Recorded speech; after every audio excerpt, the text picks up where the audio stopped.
अच्छा सुनिए सुनिए, एक मिनट। अच्छा आप लोग सवाल तैयार रखिए, मैं आती हूँ, लेकिन एक छोटा सा जवाब आप भी दे दीजिएगा। देखिए नाराजगी इस वक्त पूरे पश्चिमी उत्तर प्रदेश में राजपूतों की भी नजर आ रही है आप लोगों को लेकर, काफी नाराज दिखाई दे रहे हैं। देखिए नाराजगी कहीं किसी की नहीं है। दूसरी बात, अब हम चुनाव लड़ रहे हैं तो आप नाराजगी को नजरअंदाज कर रहे हैं या वाकई नहीं है नाराजगी? आपका आकलन बताइए। नाराजगी हर राष्ट्रवादी लोग हमारे साथ खड़े हैं। नाराजगी उन लोगों में है जो कहते थे कि समाजवादी का नारा है, खाली प्लॉट हमारा है, वो घेर नहीं पा रहा, तो नाराजगी होगी।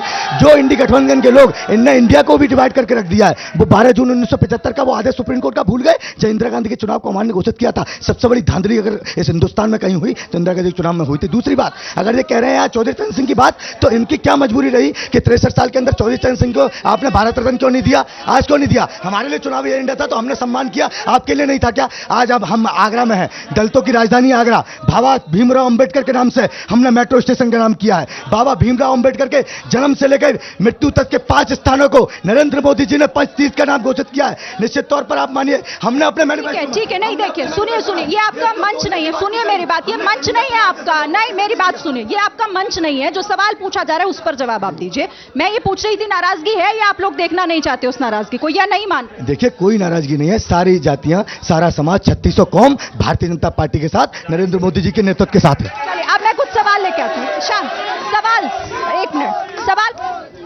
मैडम, भारतीय जनता पार्टी की पूर्ण बहुमती सरकार बनने जा रही है। इस बार 400 पार भारतीय जनता पार्टी कर रही है, क्योंकि महिलाओं की सुरक्षा की बात, स्वाभिमान की बात अगर कोई पार्टी करते हो भारतीय जनता पार्टी। ठीक है, महिला सुरक्षा, महिला सुरक्षा में बहुत अच्छी है सरकार। कांग्रेस सपा ये जाति जनगणना की बात करती है, ये धार्मिक जनगणना की बात क्यों नहीं करती है? 47 के बाद, विभाजन के बाद यहाँ पर मुसलमानों की जनसंख्या कितनी बड़ी, ये जातियों में बांटने का काम करके देश को लूटने का काम। इनकी खुद की बहू बेटियां सुरक्षित नहीं थी, इनकी पार्टी में होकर इनकी बहू बेटियां बीजेपी में आ रही है, खुद को सुरक्षित समझ रही, तभी तो आई है। आगे बार 400 पार होगा, क्योंकि भारतीय जनता पार्टी ने महिलाओं को इतनी सुरक्षा दी है, इतना उनका आरक्षण दिया है, क्योंकि वो। मैं प्रजापति समाज से आता हूं, मैं पूछना चाहता हूं, जो रोजगार की बात करते हैं, माननीय प्रधानमंत्री जी ने जो अयोध्या में राम मंदिर बनाया, लोगों को मतलब जो दीपक करोड़ों को हिसाब से जलाए जाते हैं, वो जो रोजगार मिल रहा है वो प्रजापति समाज को मिल रहा है। मैं कहना चाहूंगा माननीय प्रधानमंत्री आपकी बार 400 पार। मुख्तार अंसारी के बनने के बाद में भाभी नहीं श्रद्धांजलि क्यों देते हैं ये लोग? ठीक है, चलिए अब इधर से सवाल नहीं, जिन लोग मैडम ये रुक जा, मेरा गौरव जी से सवाल है कि ये 400 पार कहते हैं, जो पुलवामा में हमला हुआ था उसमें 400 किलो ऑर्डिनेंस कहां से आया आज तक नहीं बता। 2014 में माननीय प्रधानमंत्री 2014 में माननीय प्रधानमंत्री जी आगरा आए थे, उन्होंने वादा किया था गोकुल बैराज बनेगा, खंडपीठ की स्थापना होगी, सिविल एयरपोर्ट बनेगा, इंटरनेशनल एयरपोर्ट बनेगा। ये कहाँ गई बात है? अब 10 साल के बाद फिर भी वादा कर रहे हैं। मैडम ये महिलाओं की बात कर रहे हैं। मणिपुर के अंदर एक मिनट हाथ तो लगा, जब महिलाओं की बात कर रहे हैं बीजेपी वाले, मैं इनसे ये पूछना चाहता हूँ, जो मणिपुर के अंदर जवान बच्ची को जो नंगा घुमाया गया था, आज तक मोदी जी कोई खबर तक लेने नहीं गए, वहाँ क्या हुआ? महिला वो सुरक्षित कोई नहीं है, बीजेपी सरकार है।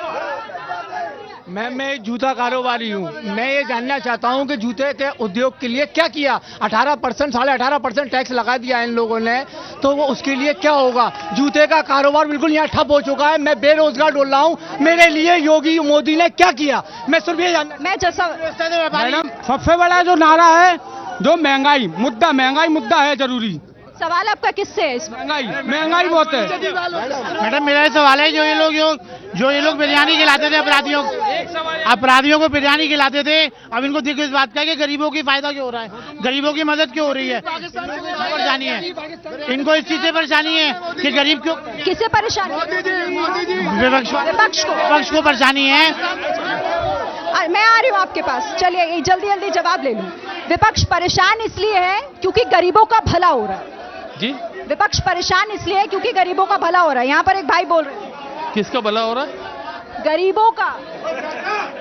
गरीबों का एक तरफ कह रहे हैं कि हमने 25 करोड़ लोग गरीबी रेखा से ऊपर कर दिए, दूसरी तरफ कह रहे हैं कि 80 करोड़ को हम 5 किलो राशन दे रहे हैं।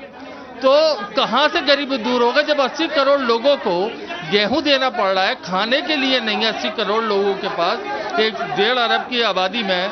तो लगभग 1.5 अरब की आबादी में 80 करोड़ लोगों को गवर्नमेंट को खाने को दे रहा है, तो हम गरीबी रेखा से कैसे बाहर आए? तो ये क्वेश्चन है, सवाल है सरकार। पूछती हूँ, महिलाएं सुरक्षित हैं, महसूस कर रही हैं मोदी जी के राज में? यहाँ पर महिलाओं से ही लेकर आई हूँ मैं ये बात। जब तक ब्रजभूषण सिंह, कुलदीप सेंगर और आगरा में जैसे मंत्री का बेटा रहेगा, महिलाएं सुरक्षित नहीं है। और मैं कहता हूं, अगर 400 पार हुए तो इस देश को जागरूक होना पड़ेगा। आपके चैनल के माध्यम से संविधान खत्म कर दिया जाएगा, उसी दिन आरक्षण खत्म हो जाएगा जिस दिन 400 पार होंगे, क्योंकि कुलदीप सेंगर जैसे हजारों लोग पैदा हो जाएंगे। इस देश को बचाना है ना, कुलदीप सेंगर, ब्रजभूषण, इनसे अगर बचाना है तो आपको इंडिया गठबंधन को मजबूती के साथ, ये 15 लाख देने की बात कर रहे थे, 5 किलो राशन पे आ गए। इन्होंने देश को भिखारी बना दिया है। ये बात कर रहे थे कि हम मुझे माइंड एक एक कर ये ऐसी बात कर रहे हैं ना, अगर ये आए ना तो जफसा को वापस लाएंगे। इन्होंने कहा है कि जातिगत जनगणना कराएंगे, तो राहुल गांधी जरा अपने दादा का भी नाम बता दे जातिगत जनगणना से पहले।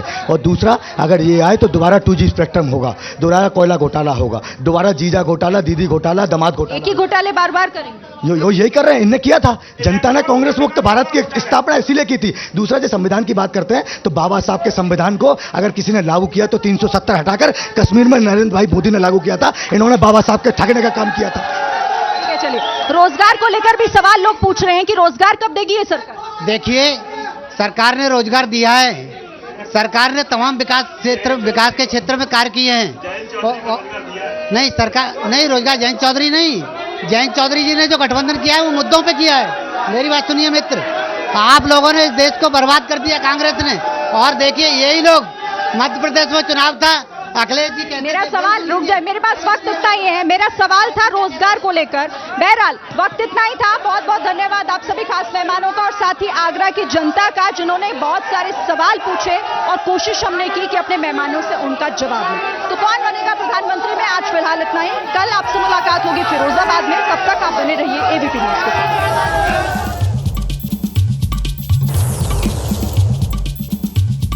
जैसे ही घड़ी का काटा दोपहर 2:30 पे आए, बबीता जी का दिल सास बहू साजिश के लिए मचल जाए।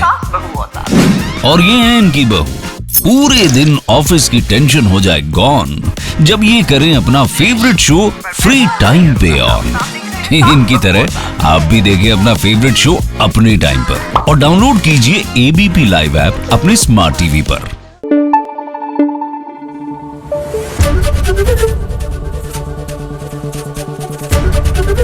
एबीपी न्यूज आपको रखे आगे।